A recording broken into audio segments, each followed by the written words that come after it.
Okay, we now come to the book of Hosea. Anybody do any reading up on Hosea at all? What do you know about Hosea? It's typical of the prophets is that in their writings and their prophecies, they never talk about themselves. Do you ever notice that? Very seldom, other than the son of so-and-so. So a lot of it, we know very little about the background, very little about them because they don't talk about themselves. Hosea, the name Hosea, along with Joseph and Jesus, all come from the same Hebrew word, believe it or not, which means salvation. So the purpose of Hosea, as we get into it, is the fact that, remember, Israel had no word from God except through the prophets. Basically, what the priests did was read the law. They didn't really preach. They didn't really speak for God. And so the prophets were the one that spoke for God, typically the way a pastor would do today. The pastors today speak for God. They read the scriptures, they interpret the scriptures, and they apply the scriptures. So that is basically what a prophet does. So the prophet is actually God's mouthpiece. And if you know enough about the Old Testament, God very often asks these guys to do some very strange things. And Hosea is one of those. He ministered mainly in the northern part, in the area of Ephraim. And the thing about Hosea, and you got to think, what would you do if God asked you to do what he asked Hosea to do? Hosea's entire life was to be an example of what God was going through. So by Israel and Judah watching his life, then Hosea would speak and says, this is how God feels. This is what God's going through because of you. Now, at the time, Israel and Judah and Ephraim was in good condition. I mean, financially, growing, they were prosperous, everything was great, except for their relationship with God. They had adopted idolatry, they had turned their back on God, they called themselves God's people, but yet they really didn't serve God. We watched a couple of movies yesterday. I did send you guys a text. If you haven't watched The Chosen, the Christmas special, great movie. Is it $20 from 2022 or No, this recent one. I think it was this one. I found it on Prime. I clicked on it, so I don't know which one it was. But the music was unbelievable. Especially Andre Bocelli. Yeah. Okay, you saw that one then? Yeah, that's why I asked if it was in 2022, because I saw it at the movies. Okay. And then they did the whole thing about the nativity, yeah, and the children's choir. Then we watched a movie on Solomon. And typically the same thing, where he began by serving God, asking God for all this wisdom. God gives it to him. Then eventually it kind of goes to his head, and he gets all these multiple wives from various cultures and idolatrous nations. And then to keep them happy, he builds these temples to idols in order to keep everybody happy. And his excuse was, well, I'm the wisest man on earth. Nobody's smarter than me. I know what I'm doing. And his downfall was idolatry. And now we come to Hosea. This is, of course, long after Solomon, and basically it's the same things. I'm reading from NIV. I don't have my usual one with me. Chapter 1. The word of the Lord that came to Hosea, son of Beeri, during the reign of Uzziah, Jotham, Ahaz, and Hezekiah, kings of Judah, and during the reign of Jeroboam, son of Joash, king of Israel. Now, the first statement, it's one thing we know about Hosea. This guy was a prophet for well over 50 years. These were all the kings that he served as prophet under them. So we use the word reign as a prophet, covered a whole long span, okay? Now, here we go, verse 2. When the Lord began to speak through Hosea, the Lord said to him, Go, take to yourself an adulterous wife and children of unfaithfulness, because the land is guilty of the vilest adultery in departing from the Lord. So he married Gomer. daughter of Diblaim, and she conceived and bore him a son. So the first thing here, you got to imagine, God says, I want you to go out and marry a prostitute. And you can imagine Hosea say, what? Why a prostitute? God says, my people have started serving other gods. They have committed spiritual idolatry. I need you to set the example of what I'm going through. I want you to marry a prostitute. Okay, so he does. Verse 4. Well, verse 3. So he married Gomer, daughter of Diblaim, and she conceived and bore him a son. Now you're going to notice here, God names the children. Hosea doesn't name them. Gomer doesn't name them. God names them. So the Lord said to Hosea, call him Jezreel, because I will soon punish the house of Jehu for the massacre at Jezreel. I will put an end to the kingdom of Israel, and that day I will break Israel's bow in the valley of Jezreel. So each child, the very name is serving as a message. God says, I'm going to break them. I'm going to punish them. There will be a battle in Jezreel. I'm going to do some terrible things because they left me. Verse 8, Gomer conceived again, gave birth to a daughter. Then the Lord said to Hosea, call her Lo-Ruhamah, for I will no longer show love to the house of Israel, that I should at all forgive them. Yet I will show love to the house of Judah. I will save them, not by bow, sword, or battle, or by horses and horsemen, but by the Lord their God. Now keep in mind that the nation has split, okay? You got northern and southern, you got Judah and Israel. Israel now is so backslidden, God says, and this is the talk, God says, no more mercy. Are you familiar with the,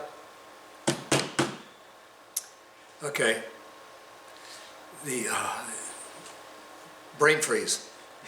The Pat Morita and the, what's that whole series? Karate Kid. Karate Kid. Remember with the Karate Kid? Remember that the bad guy, telling his students, no mercy. No mercy, which means no matter what you do, it's good. So God at this point sets out and says, no mercy. You got a question, Mike? Yeah, verse 6, she conceived again. Does that mean that she conceived with another man's baby? At this point, I'm going to say no. We'll get to that next. Because I don't understand, because it says in verse 3, he clearly states that he bare him a son. Yeah. And in verse 6, he says she conceived again. Yeah. Well, I think the key is in the next few verses. We'll get to it, but yeah. So at this point, God says, no more mercy. As far as Israel, I'm going to put an end to the kingdom, but I'm going to save Judah, okay? Then verse 6, Gomer conceived again. Oh, the daughter, okay. I'm sorry, I lost my place. Verse 8, after she had weaned Lo-Ruhamah, Gomer had another son. The Lord said, call him Lo-Ammi, for you are not my people, I am not your God. So the key here, she now has a son, but it's not Hosea's. The point is now, she had committed adultery on him. And so God says, this is not my people. So he uses the example of this, let's use the word bastard son, to say, you are not my people anymore.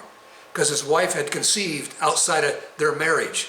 And so you got him marrying a prostitute, bearing him 3 children, at least one of them is outside of the bonds of marriage. And God is now using, now you got to imagine, how does Hosea feel? Number one, the message that God has given him through the names of the children and the prophecies that God is going to destroy Israel. Then to find out that his wife is unfaithful to him. And by law, he could divorce her. Okay? Verse 10. Yet the Israelites will be like the sand on the seashore, which cannot be measured or counted. In the place where it was said to them, you are not my people, they will be called sons of the living God. The people of Judah, the people of Israel will be reunited, and they will appoint one leader and will come up out of the land, for great will be the day of Jezreel. So in this chapter, you got 2 things happening. You got the promise of destruction and the promise of them coming back. God says they will be. In other words, my covenant is still in force. They need to be punished. But in the land that they are now, eventually they will outnumber the sands of the sea, the stars of the air. They will be a great people. They will be once again known as the people of the living God. But right now, he says, we got to get them back. And this is how he's doing it. Any questions on chapter 1? You look perplexed, Chester. Oh, really? Chapter 2. So now, Hosea has gone through all of this. We don't know the time period. He's married. He's got 3 children, so there are several years involved there. Now God says, say to your brothers. Now he sends Hosea to speak. My people and your sisters, my loved ones. Rebuke your mother, rebuke her, for she is not my wife. I am not her husband. Let her remove the adulterous look on her face, the unfaithfulness from between her breasts. Otherwise, I will strip her naked and make her as bare as on the day she was born. I will make her like a desert, turn her into parched land, and slay her with thirst. I will not show my love to her children, because they are the children of adultery. Their mother has been unfaithful, has conceived them in disgrace. She said, I will go after my lovers, who give me food and my water, my wool, my linen, my oil, and my drink. Therefore I will block her path with thorn bushes. I will wall her in so that she cannot find her way. She will chase after her lovers, but not catch them. She will look for them, but not find them. Now, you know who he's talking about here, right? He's talking about Israel. So God is identifying Israel as his wife. So just remember this analogy, okay? She's talking about the mother, the children. I am not going to put up with this. Therefore, in other words, she's putting her faith in everyone else except God. So now God says, I'm going to block that path. She will no longer get help from anybody else. She will chase after her lovers, but will not catch them. She will look for them, but not find them. Then she will say, I will go back to my husband at first, for then I was better off than now. So basically what God is saying, I want to make things so bad for her, she's going to say, okay, I'm going to go back. Okay? Now, you understand the nation of Israel. This has been her pattern. Things get so bad, oh, okay, God, forgive us, we blew it again. And of course, it doesn't last that long, and they stray again. So essentially, this is what God is saying. Verse 8, she has not acknowledged that I was the one who gave her grain, new wine and oil, who lavished on her the silver and gold, which they used for Baal. So God said, listen, I supplied everything, but they gave it to idols. Therefore, I will take away my grain when it ripens, my new wine when it's ready. I will take back my wool, my linen, intended to cover her nakedness. So now I will expose her lewdness before the eyes of her lovers. No one will take her out of my hands. I will stop all her celebrations, her yearly festivals, her new moons, her Sabbaths, all her appointed feasts. I will ruin her vines and her fig trees, which you said were her pay from her lovers. I will make them a thicket. Wild animals will devour them. I will punish her for the days she burnt incense to the Baals. She decked herself with rings and jewelry, went after her lovers, but she forgot. But me she forgot, declares the Lord. Therefore, I am now going to allure her. I will lead her into the desert, speak tenderly to her. There I will give her back her vineyards, will make the valley of Achor a door of hope. There she will sing as in the days of her youth, as in the day she came up out of Egypt. And that day, declares the Lord, you will call me my husband. You will no longer call me my master. I will remove the names of the Baals from her lips. No longer will their names be invoked. And that day I will make a covenant for them with the beasts of the field and the birds of the air and the creatures that move along the ground. Bow and sword and battle I will abolish from the land, so that all may lay down in safety. I will betroth you to me forever. I will betroth you in righteousness and justice and love and compassion. I will betroth you in faithfulness, and you will acknowledge the Lord. In that day I will respond, declares the Lord. I will respond to the skies, and they will respond to the earth.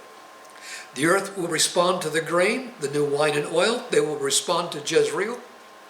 I will plant her for myself in the land. I will show my love to the one I called, not my loved one. I will say to those called not my people, you are my people. And they will say, you are my God. So again, we've got this dual prophecy. Essentially, guys, I'm going to send them to live in hell. No mercy. I'm sick and tired of this. They got to learn a lesson. I'm going to take everything from them, so even those nations they relied on are not going to even bother with them. They're going to be naked, they're going to be barren, they're going to be thirsty, they're going to be hungry. Nothing. Then, when they hit rock bottom, they're going to come back. And in there'll be a day, he says, when I will bring them all the way back, and once again, they'll call me my husband, and I will call them my wife. That is really yet to happen. Israel has come back, but they've really never acknowledged him the way they should. And so this is kind of, we're kind of in betwixt two things right now. We're in the middle. We know we're in a period of end times because the Bible talks about that, which began in 1948 when Israel came back. It says it's called the beginning of times. And the Bible talks about just before Christ comes, it's going to be wars everywhere. But then the Bible says that's not the end. It's simply the beginning. So we know we're in the beginning, and everything going on in the Middle East right now simply proves the point. We are in a beginning. And so it's kind of interesting to follow what's going on in politics, what's going on. How far is this going to go? What's it going to take for Israel to completely come back? And it's going to take some kind of devastation. So the message of the prophets is just that. God says, listen, I love you. But remember, this is a marriage bond. Jesus taught the same thing. Talk about the bridegroom. Who's the bridegroom? The church. So essentially, there's this marriage between God and his people. Whether we are Jewish or we're Christians, there is this bond, this marriage bond. And to apply this, and this is the hard part. Well, God is, and this goes into some of the New Testament verses, where the Bible talks about it. Once you've acknowledged me, and have experienced my indwelling and the Holy Spirit, and you are satisfied with me, and then to walk away, what does God say? Better for you, it hadn't been born. And it's kind of where we are today. Churches, evangelical churches, they say, are on the decline. Because more and more people are compromising. Sadly to say, more and more churches are compromising. People are looking for things that are different, things that make them feel good. And this is what exactly Israel's problem. All the temples of Baal and the altars and the temple prostitutes and everything else going on made them feel good because they could do what they want. And God says, okay, I got to take everything from you. Sort of like all the liberals. If I'm a good person, I'll go to heaven. Yeah. Yeah, and I saw a post online, was it last night? Somebody who recently passed away, and they weren't a Christian. They lived an evil life, and about, we're looking forward to seeing them again in heaven. And they're going, really? And that's the world's philosophy. As long as I'm a good person, everybody's going to heaven. But the sad thing is the Bible's very clear, very few go to heaven. It's a minority. And the church as a whole really needs to be shocked into that reality. That a lot of people in our churches really aren't going to heaven. They think they are because they're going to church. Israel thought they were because they're God's chosen. And so the difficult thing today, in my thinking, I'm thinking, okay, how far is God going to have to go in the church to get the church to come all the way back? Is there going to be some crisis of some kind? I mean, you look at some of the liberal politicians and the laws they're trying to pass, where if you're a Christian, I think I've shared some stories before, based upon your religious faith, there are companies who will not hire you. There are companies who will fire you because your philosophies don't jive with our philosophies as a company. Therefore, we can't have you with us. So if you believe in the sanctity of life, if you believe in one man, one woman marriage, you believe in stuff like that, we can't have that. And so now what the government is doing, if you follow, is this liberal agenda. They're starting to teach our kids in school the importance of like gay relationships, transvestites. It's like, you got to be kidding me. This is normal. We need to support these people, and which is historically, what goes around comes around. And so we're kind of in a bad situation here, the way the country's going. So The thing is that we need to be more vigilant in our walk with Christ than we ever had before. And I know a lot of pastors struggle with this. There are pastors that are losing people. I talked to a guy 2 weeks ago. He says, in 2 weeks we have to close the church. It's down in Connecticut. He says that I'm going on staff. Was a gentleman we talked about earlier. His guy's going to help us with some rural ranger projects. He's a minister, and there's a church he was in. We have to close it. He said, dwindling. He said, I'm going on staff now at a larger church. And so this has happened in a lot of areas. Smaller churches are collapsing because financially they can't keep up, losing people. And then the churches that are growing and literally blowing up have a different philosophy. You know, it's the in and out real quick. Like that church they just put up on Boston Road. Boston Road, yeah, okay. And there are other churches, one of our churches that used to be one of our AG churches just left Assemblies of God. And because they have a mega church, they run 3 or 4 services a day, but it's in and out in an hour. You go in, exactly an hour you leave. So there's really no good worship, there's no prayer time, there's no altar time. And so and the whole reason of that is because it draws more people. And the focus of a lot of our churches today, believe it or not, is the worship team.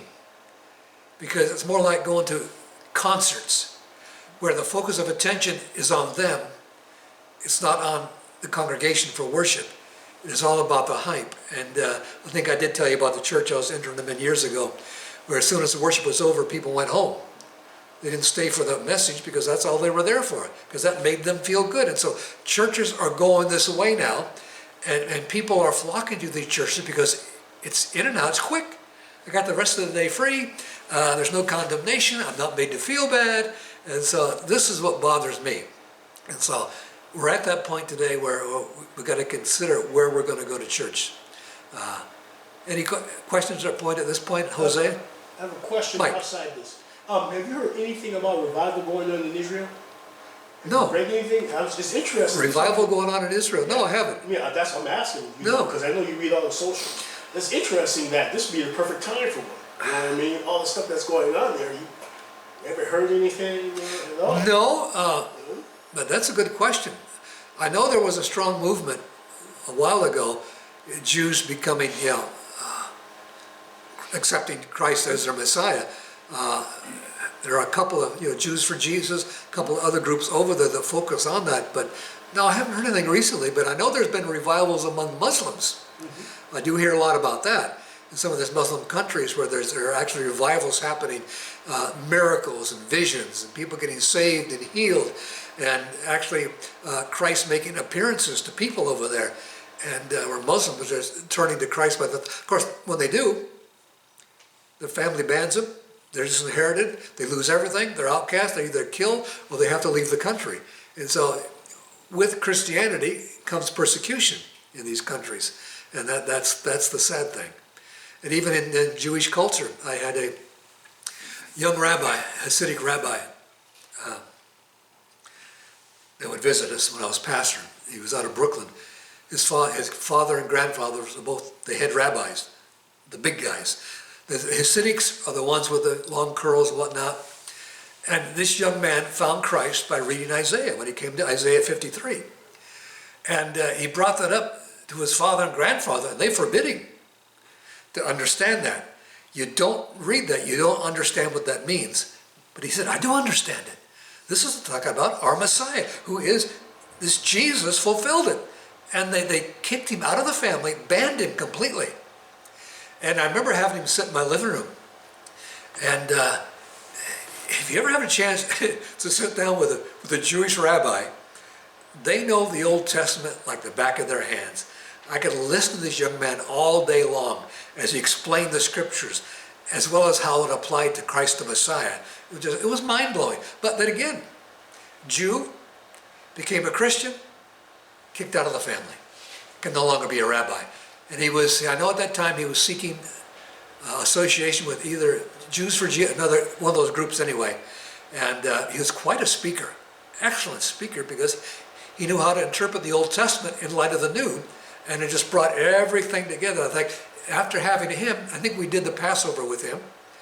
And then we did it after that for several years, because he was able to explain how each part of the Passover meal applied to Christ, even with the matzah and the holes referring to the thorns and the nails. It's amazing the way he explained it, and it brought everything to light. So even today there is this persecution going on. I saw it in my pastorate. I saw it when I was a youth pastor. Young people getting saved and parents just kicking them out of the house because we can't have that kind of stuff in our house. And it still goes on today. Okay, where did we leave off? Chapter 3. Chapter 3. Time what we got here. Okay. The Lord said to me, go. Well, here we go again. Show your love to your wife again, though she is loved by another and is an adulteress. Love her as the Lord loves the Israelites, though they turn to other gods and love the sacred raisin cakes. So I bought her for, so listen to this with that. He has to go buy his wife. So she sold herself to prostitution, and God says, go get her back. My. So I bought her for 15 shekels of silver, and about a homer and a leaf of barley, and I told her, you are to live with me many days. You must not be a prostitute or intimate with any man, and I will live with you. For the Israelites will live many days without a king or prince, without sacrifice or sacred stones, without ephod or idol. Afterward, the Israelites will return and seek the Lord their God and David their king.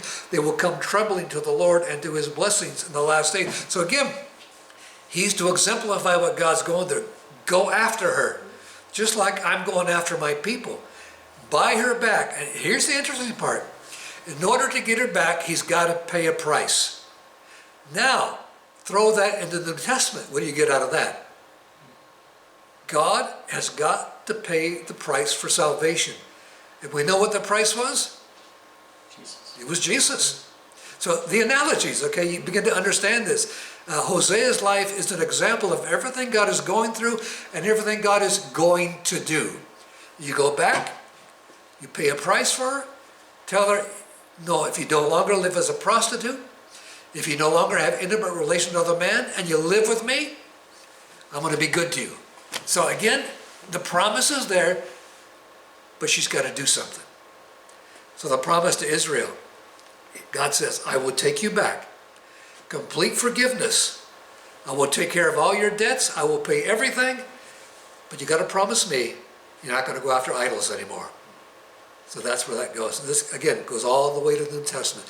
God is always willing to give mercy. God will pay the price as long as we're willing to accept the price, which is, in our age, accepting Jesus Christ. Okay, chapter 4. I have a question Yep. about verse 2. Verse 2. If I bought her for Jimmy for 15 pieces of silver for a homer of barley and half homer of barley. Now, is it true that the homer of barley and half homer of barley equals 15 shekels also? 15 shekels also? That I don't know. Could be. The point is, whatever the price was, he's going to pay it. Yeah, but it's interesting. If it is 15 and 15 to start, isn't that the price of Jesus? You're correct. You know?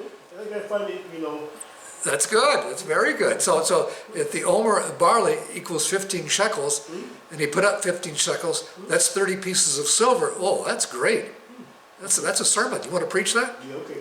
No, I love that. I love that. I didn't look into that, but if that's true, then that's right. God is telling Hosea to pay 30 pieces of silver to buy his wife back. Oh, that's a great analogy. I have to tell them, no, I'm not going to tell the pastor. I'm going to save that for myself. Okay, that's good, Mike. Okay, chapter 4. Hear the word of the Lord, you Israelites, because the Lord has a charge to bring against you who live in the land. There is no faithfulness, no love, no acknowledgement of God in the land. There's only cursing, lying, murder, stealing, adultery. They break all bounds. Bloodshed follows bloodshed. Sounds like today, doesn't it? Because of this, the land mourns. All who live in it waste away. Beasts of the field, birds of the air, fish of the sea are dying. But let no man bring a charge. Let no man accuse another. For your people are like those who bring charges against a priest. You stumble day and night, and the prophets stumble with you. So I will destroy your mother. My people are destroyed from lack of knowledge. That is an important statement. Even today, ignorance of the law is no excuse, correct? Now basically this is what God is saying. They're perishing because they don't know anything. The problem is, whether you know it or not, the law is the law. The law is built in us. We know right from wrong. And so basically they're being ignorant. Okay, because you've rejected knowledge, I reject you as priest. Because you have ignored the law of your God, I will ignore your children. The more the priests increased, the more they sinned. They exchanged their glory for something disgraceful. They feed on the sins of my people and relish their wickedness. And it will be like people, like priests. There's a great message there. I will punish both of them for their ways, repay them for their deeds. They will eat but not have enough. They will engage in prostitution but not increase, because they have deserted the Lord to give themselves to prostitution, to old wine, new, which take away the understanding of my people. They consult a wooden idol and are answered by a stick of wood. A spirit of prostitution leads them astray. They are unfaithful to their God. They sacrifice on the mountaintops. They burn offerings on the hills, under oak, poplar, terebinth, where the shade is pleasant. Therefore your daughters turn to prostitution, your daughters-in-law to adultery. I will not punish your daughters when they turn to prostitution, nor your daughters-in-law when they commit adultery, because the men themselves consort with harlots and sacrifice with temple prostitutes. A people without understanding will come to rule. Now, here's what I take from that, okay? This goes to some of today's laws. Okay. God says, I'm not going to punish those prostitutes. The problem is the men. You get that? If they weren't looking for them, they'd be out of business. So that's interesting, isn't it? The blame belongs to, and the whole point here is God is talking to the priests, the religious leaders. You're the ones that are the problem. And the way the spiritual leaders go is the way the congregation goes. He says, you're following you, and you're corrupt. And we can see that today. This is why people flock to certain preachers. Makes them feel good. Therefore, the sins of the preachers become the sins of the people. Verse 15, though you commit adultery, Israel, let not Judah become guilty. Do not go to Gilgal. Do not go up to Bethaven. Do not swear as surely as the Lord lives. The Israelites are stubborn like a stubborn heifer. How then can the Lord pasture them like lambs in a meadow? Ephraim is joined to idols. Leave him alone. Even when their drinks are gone, they continue their prostitution. Their rulers dearly love shameful ways. A whirlwind will sweep them away. Their sacrifice will bring them shame. Interesting here, another point where God says, Ephraim, have nothing to do with them. They have gone completely against me. Again, that same teaching is taught in the New Testament. Paul was emphatic about this in the church. Those involved with sin have no fellowship with them. That doesn't mean we don't love them. Just don't have fellowship with them. This is the Amish way. Okay, the Amish call it what? Shunning. You're caught in sin, they turn their back on you. And until you repent, and God says, if you know somebody, and that's continue to live in sin, in the New Testament, Paul, you know the sin is there, you know the sinner is there, and you condone it, you're just as evil as them. Therefore, have nothing to do with them. That's called tough love. And sometimes we need to treat people with tough love. You know, I'm sorry, but we've talked to you, and you continue to live in it. And this is why Paul says, you know, remove them from the church. You can't allow people like that to contaminate. It's like the one rotten apple is going to make everything else rotten. And it's a hard thing to do, but sometimes you have to ask people to leave. An old preacher, years ago, spoke at one of our conventions. And he preached a sermon one time that I never, ever forgot. And the statement he said was this: every once in a while, every church needs to hold a backdoor revival. What he meant by that is every once in a while, you need to exit people out. Because if you don't, the church is going to collapse. And I've seen it happen over and over again, where pastors will allow people to not only be part of the congregation, become members, and sometimes in leadership, and the church just continues to go downhill because you're allowing sin to fester. And yet when you take care of sin, I'm sorry, but until you stop, we can't have you here. And that's a hard thing to do, but both the Old and New Testament teach the same things. It's discipline, it's punishment. You have to do this. You have to judge. The Bible teaches that we're to judge with righteous judgment. And when you think of Christ, people think of him as just, he's just this weak, wimpy guy. No, if you were there the day he entered the temple with a whip and turned over those tables, and then took that whip and started cracking it at people. He was a carpenter his whole life. Yeah. How many carpenters do you know of that are wimpy little guys? Oh yeah, that's the whole point. And if you think about it, in your studies in Christianity, when these people talk about the disciples and all that, every one of his disciples, these weren't wimpy guys. These were fishermen, these were tough guys, calloused hands. They knew how to work hard, long, hard days. Why would men like that follow someone like Jesus if Jesus was this wimpy milquetoast guy? They wouldn't. There was something about him that commanded his attention when they said, I'm going with him. So they weren't going to follow some wimp. They were going to follow somebody with authority, somebody they knew would get things done, somebody they could trust and look up to. I've shared this message with pastors. A few pastors don't understand that the strength of their ministry is in their leadership style. And I learned this at a young age, especially with men, that if men are only going to follow strong leaders, if your men, how do I put it? Men will respect a strong spiritual leader, someone who's not going to mince their words, not going to pull their punches, going to tell it like it is. I remember I had the truck driver one time told me, he says, Pastor, you just tell me the facts. Don't pull your punches, just tell it like it is. And I learned a lesson from that when you tell it like it is, men will follow you, and when you get the man, you get the family. And what we lack today is preachers in our pulpits who don't preach to men. And I don't know if you understand that at all, but I see this a lot. I got a couple of friends that are like that. You know, it's a watered down message because it makes people feel good, but at the same time, the men don't want to follow the pastor because he's not really a man's leader.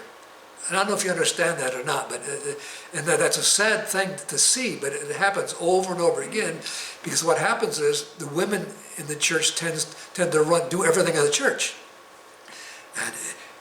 And I do want to do our men's thing here.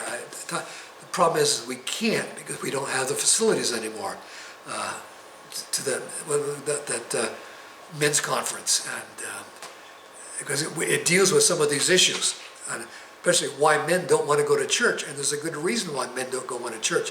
You look around any congregation, and the majority of the people there are women. I mean, I'm right? Worship teams are almost always all women.